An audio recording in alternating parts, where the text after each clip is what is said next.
Bueno, han pasado más de 60 años desde que yo comencé en esta carrera ligado al arte, básicamente al diseño. De ahí seguí al arte mismo, al grabado, a la pintura, a la decoración, al periodismo, a las ediciones y después a la poesía últimamente. Comencé en el año 62 de casualidad en el taller de un famoso diseñador suizo, Marcus Barandung, y al mismo tiempo yo fui a trabajar a un vespertino en las noches. O sea, mi trabajo de diseñador o los comienzos y mi formación se debe justo también al compás del periodismo. Víctor, dijiste que comenzaste de casualidad, cuéntanos. Comencé en el año 62 de vacaciones para prepararme a la universidad y conocí a un diseñador suizo que me contrató como un empleado para su estudio. Allí me di cuenta de todo lo que era justamente el diseño gráfico, inclusive el nombre diseño gráfico para muchos acá del Perú no lo conocían. Acá se conocía como el dibujante comercial en la publicidad.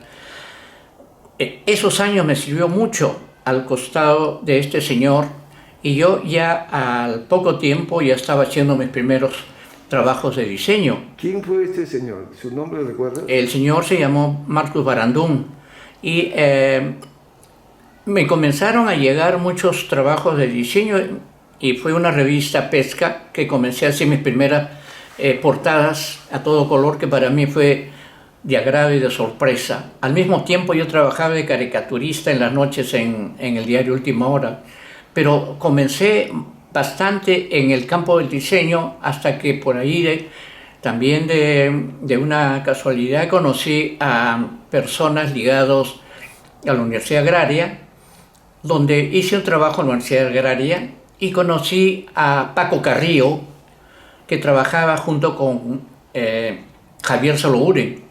Me presentó Javier Sologuren y eso fue el comienzo de una gran carrera, se podría decir, en el campo del diseño de portadas, porque comencé a hacer portadas para esta editorial de la Universidad Agraria. Era el año 62, 63.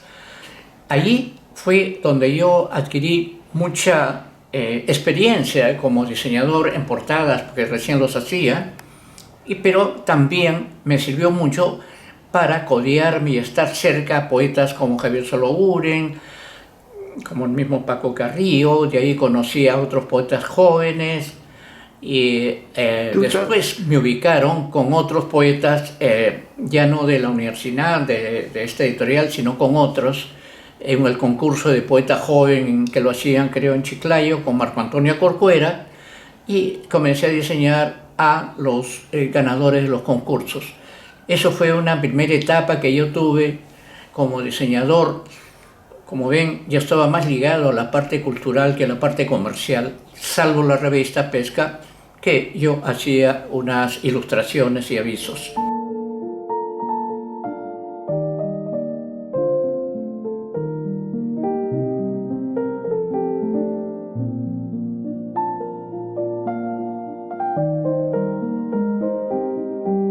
Víctor, hablaste hace un momentito de Javier Sologuren, un gran poeta de los 50, junto con Washington Delgado, junto con Romualdo, Blanca Varela. Claro. ¿Tú te vinculaste a ellos a través del diseño o a través de como una amistad? Me hablaste de la Universidad Agraria, también interviene ahí San Marcos.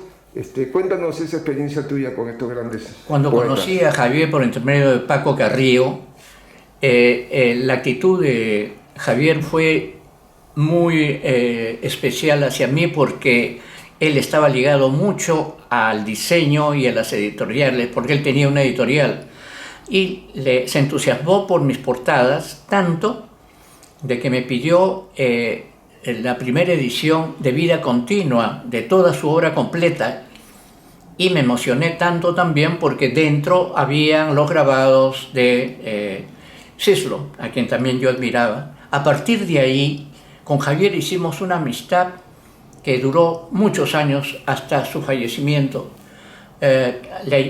Hice esa portada que también me hizo conectar con otros poetas, y ahí fue que comencé yo a ubicarme dentro también de las ediciones. Me hice gran amigo de Javier Sologuren, visité su taller, visité su casa, salimos a muchos lugares, fue un acompañante de muchos años. Por él conocí más cerca, por ejemplo, a Cislo y a muchos otros. Me presentó a Arguedas, me presentó a muchos poetas ya de los años 50. Hay una foto que está dando vueltas por ahí, en la cual tú estás con Calvo en París. Y con bueno, eso poeta. pasó ya muchos años, porque te estoy contando los años 60, pasó el año 70, en el año 70, en el año 74, perdón, 72, hizo la editorial Arte Reda, que el nombre lo puso otro poeta que ya lo había conocido, ya por intermedio de este movimiento que yo estaba imbuido haciendo portadas, a Juan Gonzalo Rose, en el año 72. Después de ahí tuve muchas invitaciones. Te voy a interrumpir. Arte Reda, ¿qué significa? Arte una Reda, palabra de Juan Gonzalo Rose, me dice. Claro, Cuéntame. Arte Reda viene un día diciendo que había que formar una empresa de imagen y de redacción. Él se encargaba de la parte de la redacción y yo de la imagen, o sea, del arte. Y me dijo, tengo el nombre, se llama Arte de Arte y Reda de Redacción. Entonces, él puso Arte y de Redacción de publicaciones especiales. Y ahí quedó, pero Juan Gonzalo se olvidó y dejó, pero yo me quedé con el nombre y nos pusimos de acuerdo con él, no hubo problema, y ahí comencé a hacer una serie de ediciones para poetas que recién comenzaban, pero con una cosa muy especial. Eran plaquetas con grabados. Eso llamó mucho la atención a la mayoría de la gente, ¿no? Entonces, para mí, me abrió un camino nuevo, porque me dediqué a estudiar grabado, me fui a la Católica y tuve un curso de grabado, y eso me acercó mucho al arte, a la plástica. Allí comencé a descubrir otro mundo fuera del diseño, que era el arte plástico. Esto que me dices me recuerda también que después de otra década más, tú diseñaste y te vinculaste a Escalante, que te gritaba Mario Delgado, las 4 tablas. Sí, hiciste muchos afiches también para ellos, cuéntanos un poco. Bueno, de ahí, ya más conocido, etcétera, en los años 70, antes de los 70, una vez fue a buscarme una persona muy simpática, muy amable, y ni bien le abrí la puerta me dijo, ¿tú eres Escalante? Sí, me abrazó mucho y me dijo, mira, yo te admiro mucho, tu trabajo, etcétera. Yo soy de 4 tablas, Mario Delgado, y estamos haciendo una obra. Nosotros quisiéramos que tú tendrías la amabilidad de hacer el afiche. Yo me emocioné y le dije, justamente yo estoy haciendo afiches y me gustaría hacerlo. Ahí hice el afiche de Oye, que fue un afiche muy interesante porque estaba en el campo del pop, que estaba de moda en esa época. Hablemos de 70 y estaba el gobierno de Velasco y se comenzaban a hacer afiches en gran medida. Y entonces yo entusiasmado, yo trabajaba por mi cuenta siempre, hice ese afiche y no solamente sirvió para esta obra de teatro, sino para ligar una gran amistad con Mario Delgado hasta su última etapa de su vida. Y hice una gran cantidad de afiches a Mario y a 4 tablas, y me unió también mucho la amistad con los integrantes, con los artistas, los actores que trabajaban con Mario en 4 tablas. Me han llegado unos libros que yo he editado a Jorge Díaz Herrera, y acá han llegado. Dile que pase. Estos son los libros que acaban de llegar. Muéstrame. Me acaba de Víctor. llegar, acá están los paquetes, Muéstrame el libro, Víctor. que es para Jorge Díaz Herrera. La breve eternidad. Y como ves, acá dice Arte Herrera. Es un libro interesante porque son cuentos, no es poema, es poesía. Entonces, La breve eternidad.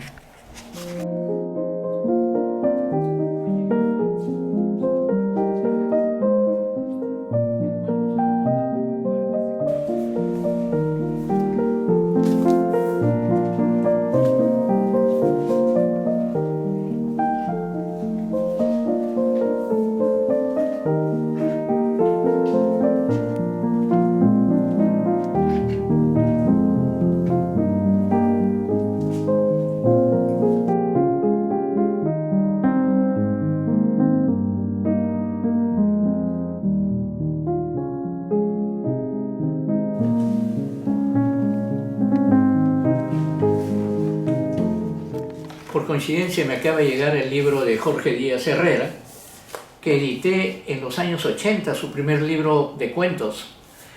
A pesar que yo editaba poesía, edité como una excepción por tratarse de un amigo, y mira tú que ahora también estoy recibiendo esta nueva edición que lo editaba Arte Herrera junto conmigo. Este año cumple Arte Herrera 50 años.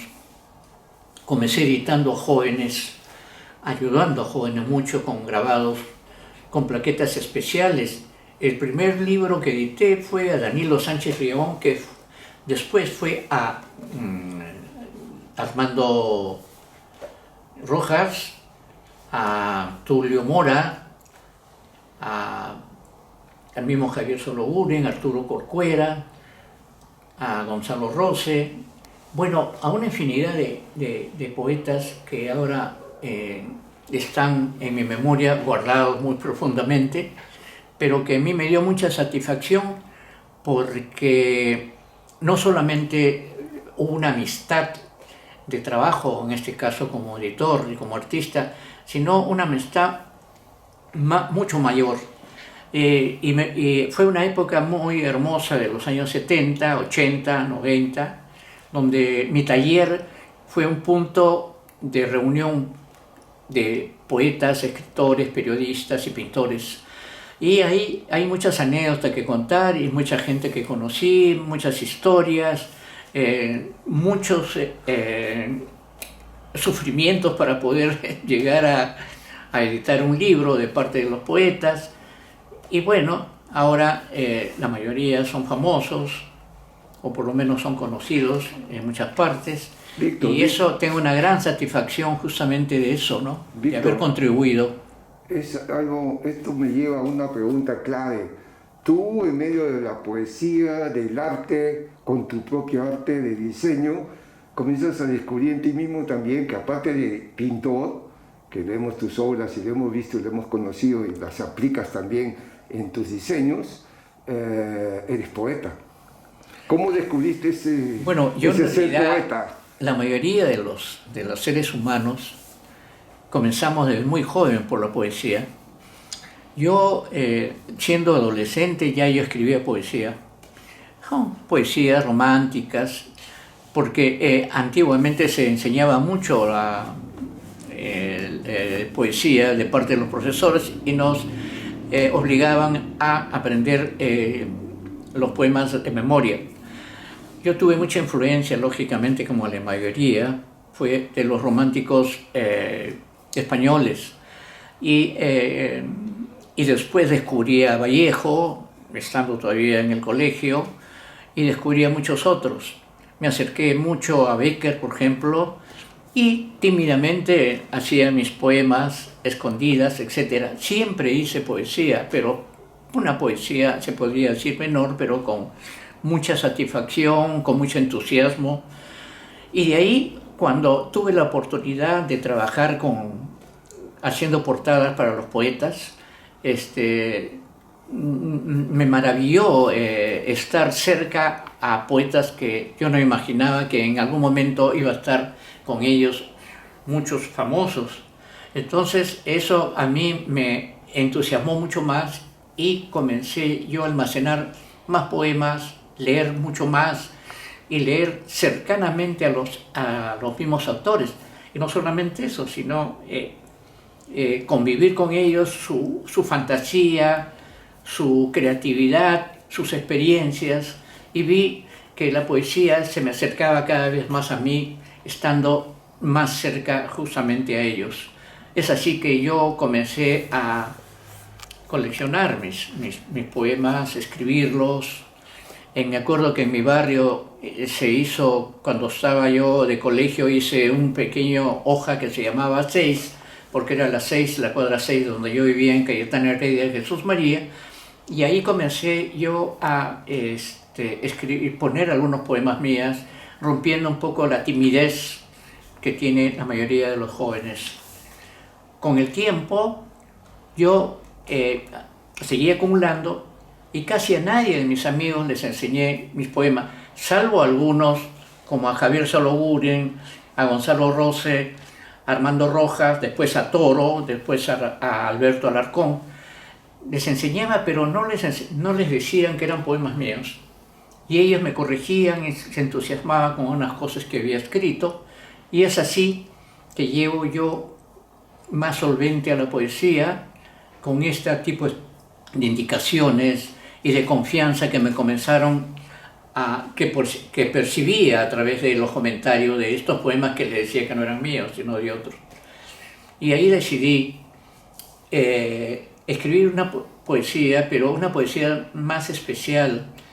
Yo estaba ligado siempre al periodismo, porque al mismo tiempo que yo diseñaba, pintaba, escribía, yo trabajaba en diarios, revistas, etc.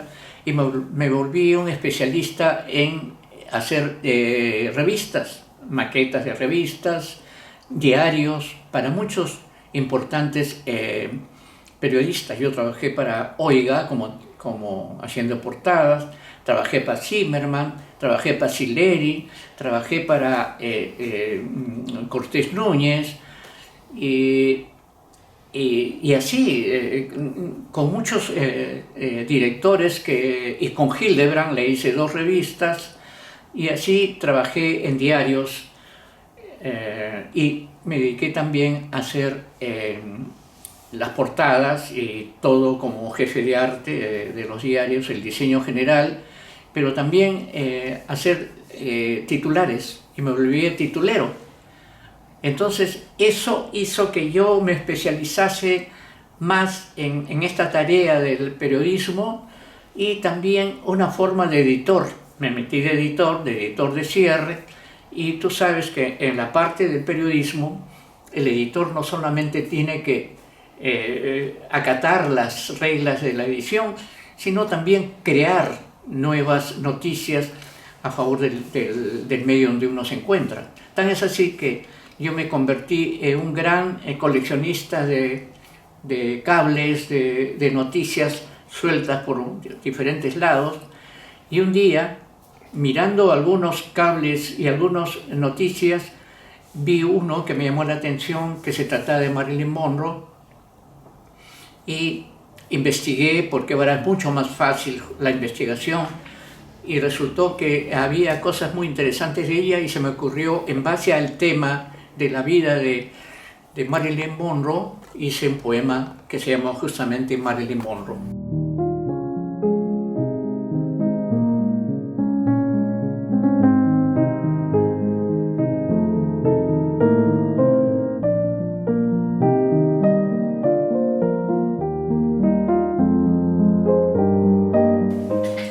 Acá te voy a enseñar el poema que lo publiqué en mi primer libro, Todos los días. Como tú ves, tiene formato de una portada de periódico, de diario, tamaño tabloide, exactamente el tamaño, con titulares, como todo tabloide, y una entrevista atrás. Y acá la parte de los poemas están ligados a la noticia, porque primero pongo yo la noticia, el cable, después del cable llega el poema que yo he creado.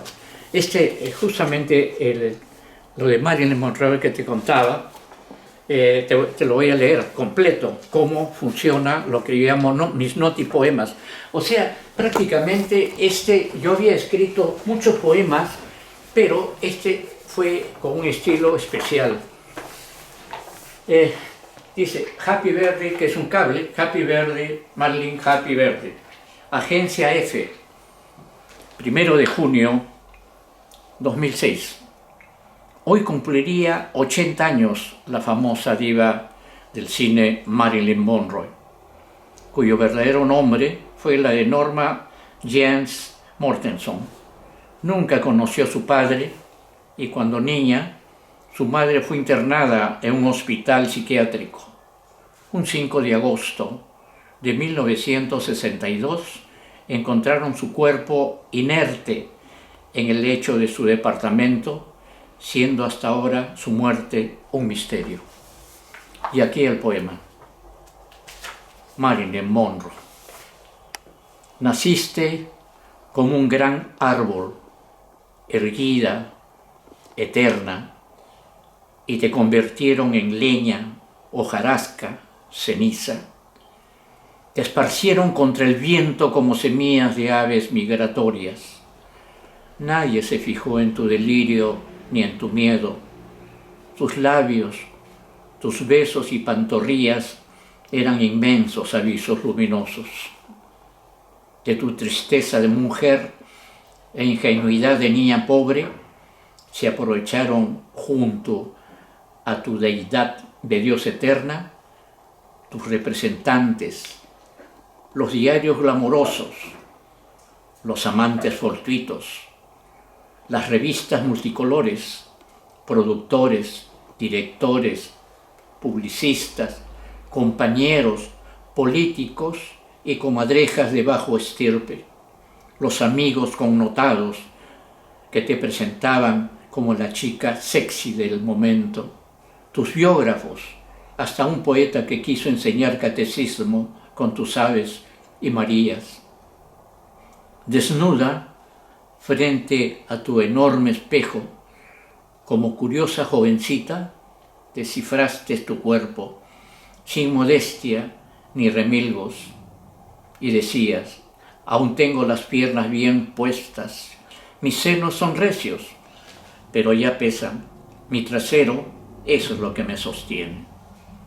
Con 36 años, ya la vida no la tenías por delante. Construiste un puente largo, desde tu alcoba blanca hasta el cielo todo azul, más que siempre azul, azul. Contabas a tu psiquiatra que no te enseñaron a tener orgasmos de pasión con tus amantes. Lo aprendiste como todo lo que aprendiste, solitaria, con los ojos cerrados, la boca entreabierta, como los cuadros que comercializaba Andy Warhol. Solo el perfume de Chanel envolvía tu cuerpo primoroso, en ese lecho enorme como rosa blanca abierta, abrazándote, besándote en deseos a la falta de ternura, tú misma. Así, tu vida pasó de largo y corto. Aprendiste a tener orgasmos, te amaron, amaste, te engañaron, engañaste, y tu vida avanzó como olas en la noche. Uno por uno te tuvo y te dejaron. Te cansaste de sonreír y de llorar a solas. Empapaste tu alcoba de recuerdos.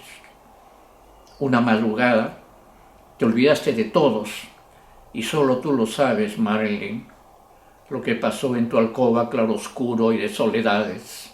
Nadie hasta ahora puede descifrarlo. Te encontraron en el borde de tu cuna cama. ¿Ibas o regresabas de tu lecho? Hoy cumples para todos un año más de vida. Y siguen describiendo tu hermoso cuerpo entero, con tu rostro bello, anudado, con tu sonrisa. Y en este día, en coro a un solo grito, te cantaremos el Happy Birthday.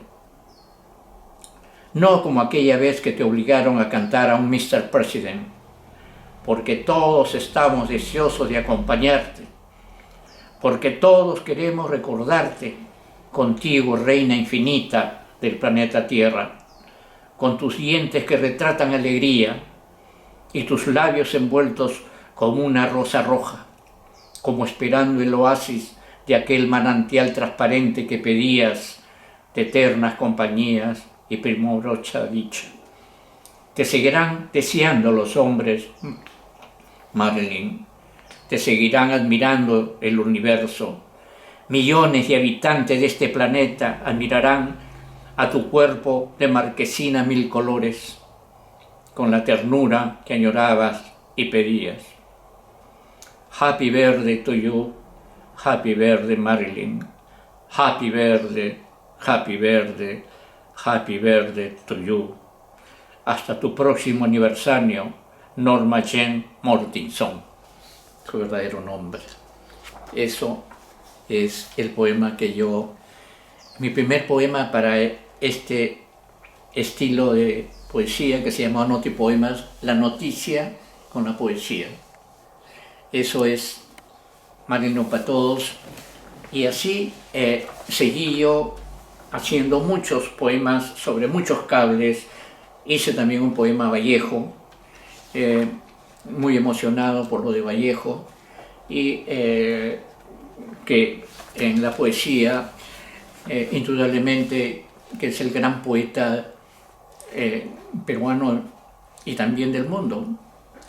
Y me hizo recordar mucho Vallejo a mis tíos, que eran también andinos, porque después yo, a través de muchos amigos, algunos, que conocieron a Vallejo, lo describieron a él.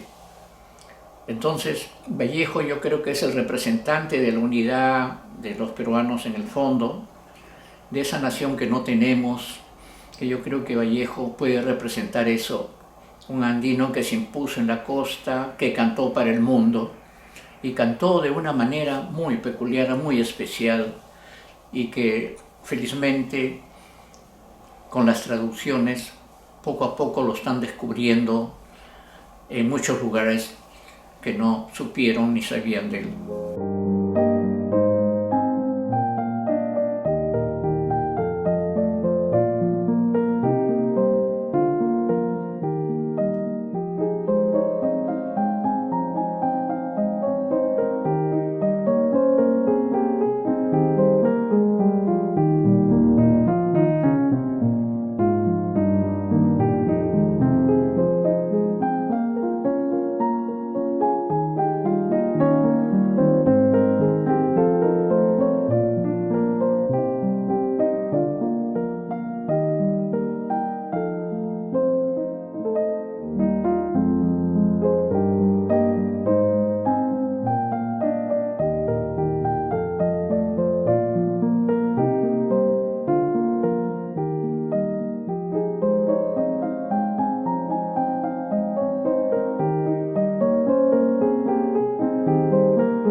Este es un poema, la redonda de página en blanco y al costado pongo en blanco.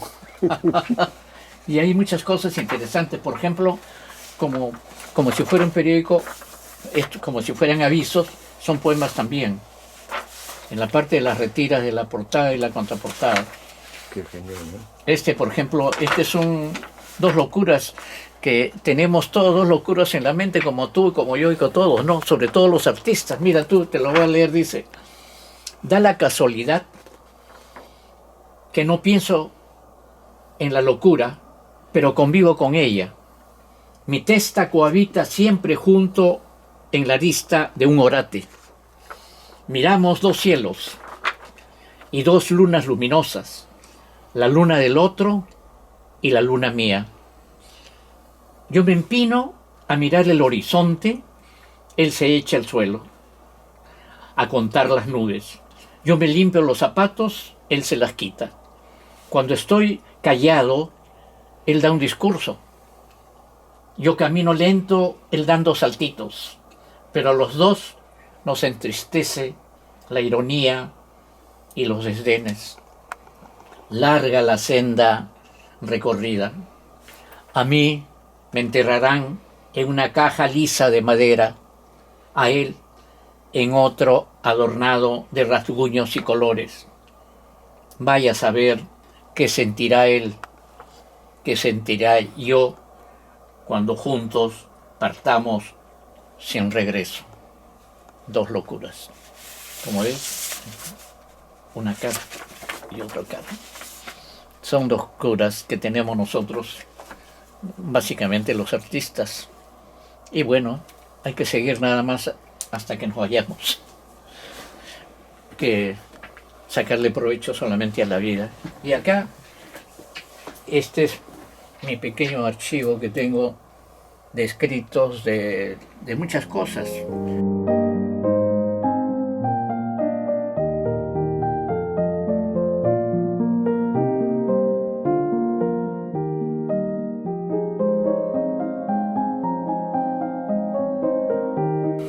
Este es un poema que lo hice al poeta Javier Solórzano, La soledad del poeta, que me conmovió mucho cuando él falleció. Lo dejaron solo prácticamente en la hora de su partida. Por eso por ejemplo, acá está parte de la vida que él sufrió mucho. Dice: el poeta amó la soledad como un niño. Fabulaba cantos con los sueños, como angustias que uno a uno se perdían, memoria apagada en todo su delirio, refundidos como hojas en una aurora. Aves en eclipse resplandecieron en su mirada, sentía ecos de un río convertido en enemigo, letanía invasora, fulgor de una tristeza, mirada agazapada como la de un mendigo, su cuerpo vacía con el signo de sus brazos estirados, mudo grito en soledad suprema. Su voz ya no existía. ¿Para qué hablar? ¿Para quién preguntar? ¿A quién escribir? Si todo lo que él quería le fue arrebatado, su esperanza, sus amores, su casa junto al río, sus voces, su voz, todos se escondían en su agonía. El poeta triste y bueno lentamente partía, sin resplandor a todo su esperanza, inerte con su cuerpo asida ya caída. Solo una mano a su mano lo hermanaba.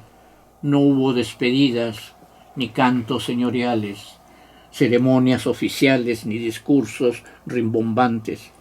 Su casa grande se olvidó de su grandeza.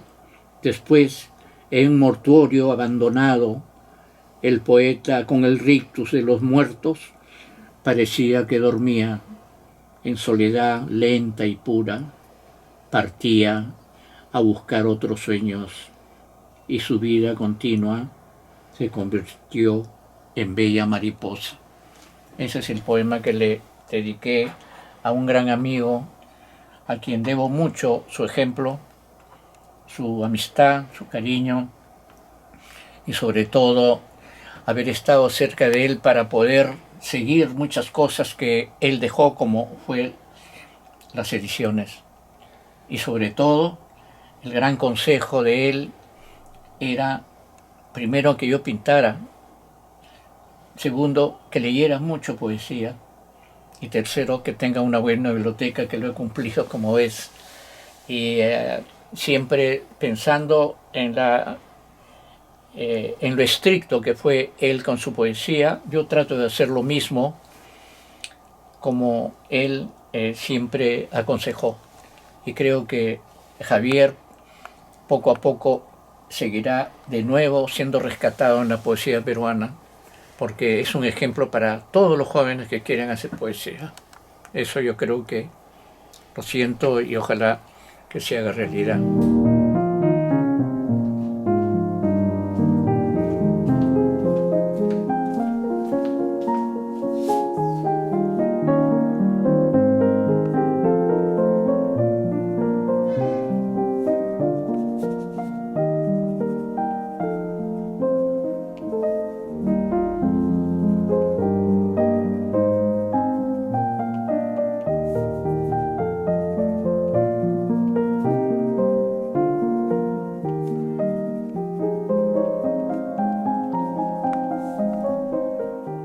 Cuéntame, esa mesa, ese afiche.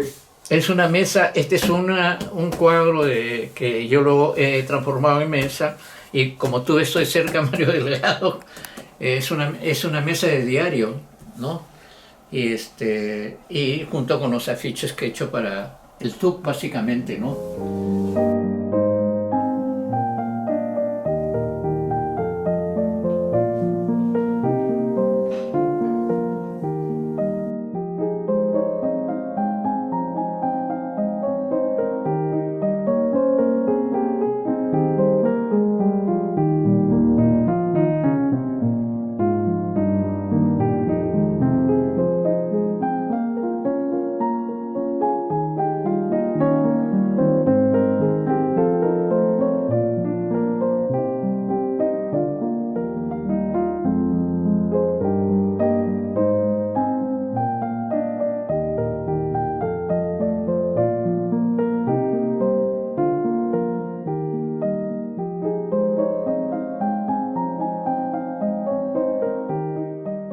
Como ves, esto parece una tela precolombina, y eso es lo que yo he tratado de hacer en todos mis cuadros que yo pinto. Ha sido una investigación de años tratando de conseguir códigos, escarbando por ahí, por todo lado, y como tú ves, guardo el damero de Paracas o de Guari, etc. Y trato de rescatar a través de mis pinturas eso lo que nos legó el arte precolombino, que en el Perú muy pocos lo hacen, pero lo mío está dirigido a eso, siempre, desde joven hasta ahora, y voy a seguir indagando y tratando de seguir cultivando lo que mayoría de los jóvenes deberían hacerlo en el Perú. El Perú es muy rico en su riqueza cultural de ancestros. O sea que para mí me siento muy bien de darle un homenaje a los antiguos artistas del Perú, siguiendo los pasos que ellos comenzaron hace muchos siglos, y que los españoles variaron el esquema, lógicamente arte occidental, pero yo creo que, teniendo fe, pienso que los jóvenes algún momento van a recapacitar y van a seguir para que en el Perú y en el mundo haya un arte peruano. Eso me lleva a una pregunta que tú acabas de decir, la diferencia entre ese arte de raíces nuestras, anterior, y su encuentro con el arte occidental.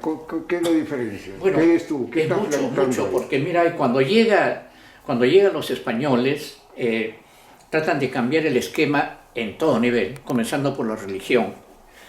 Y después se dan cuenta que también la mayoría del arte que los peruanos hacían era un arte consagrado a divinidades que creían ellos. Eran homenaje a la naturaleza. Los españoles, los conquistadores, se dieron cuenta que ellos tenían que imponer una nueva versión de lo que era el arte occidental, y trataron de, trajeron acá artistas para que a los artesanos les enseñasen la técnica del arte occidental, todo para consagrar a muchos santos, a la misma religión, cambiar los esquemas de sus antiguas creencias con los nuevos que venían. Es así que ahí surgen los poetas, los pintores populares, ¿no? Y después de Cusco, ¿no? Claro. Pero después, una cosa simple, por ejemplo, cuando llegaron, nadie se preocupó por retratar a los antiguas autoridades. Por ejemplo, estaba vivo Atahualpa y no hay un retrato de Atahualpa, y ningún retrato de los antiguos incas. Por eso este es un trabajo, este es uno de mis incas.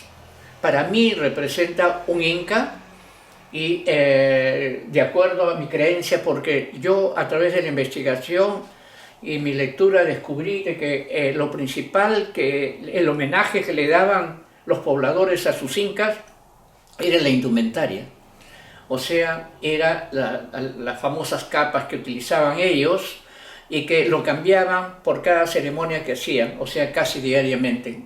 Y ellos obsequiaban estos mantos que llamaban mantos. Y, ahí me vino la idea de tratar de hacer mantos en base a lo que era un inca. Cada inca mío tiene un manto diferente.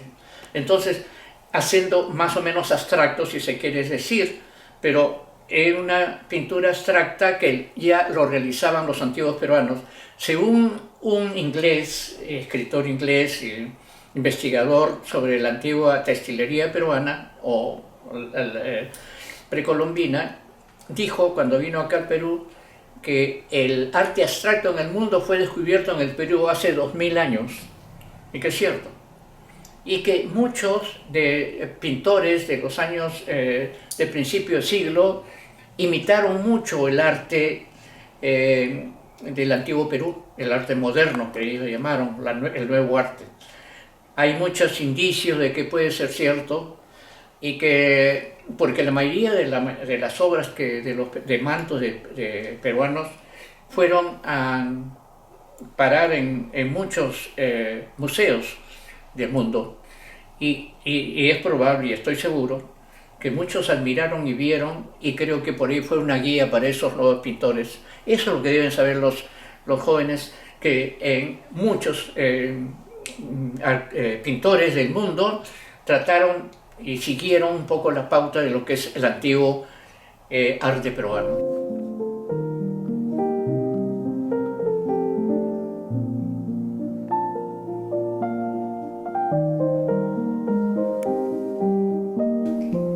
Un niño se pierde en la selva y se transforma en ave, y el sonido de las aves parece que llamasen a su mamá. Por eso ahí hay un niño dentro del ave. Esa es la famosa leyenda de los Ayaymama.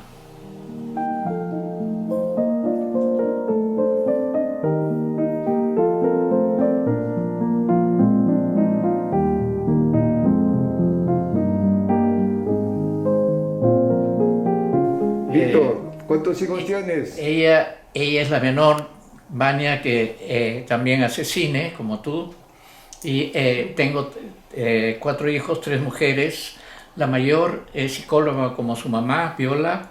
La segunda es pintora y diseñadora también. El tercero, mi hijo, es abogado, pero que también escribe poesía y acaba de hacer un disco de música como cantautor, siendo el abogado. Y ella, que se ha quedado acá hasta ahora, acompañándome junto con su mamá. Así Acabo de venir. Ella acaba de venir porque ha estado 3 años en París, ha estado junto con sus abuelas y ahora está cuidando acá a su papá. Así es que la mamá en ese momento está en Cataluña viendo a mi nieto, que también mi hija, la mayor, está viviendo allá en Cataluña. Es psicóloga. Psicóloga y fotógrafa, magnífica fotógrafa. ¿Y te mandas un mensaje de tu hija? Claro, siempre extrañamos a mi nieto que está, a mis nietos, a todos mis hijos, y a Viola que está pasando sus merecidas vacaciones, y a todos mis nietos nuevos que ojalá sean artistas Como el abuelo. como el abuelo, aunque no lo recomiendo mucho, pero sería interesante.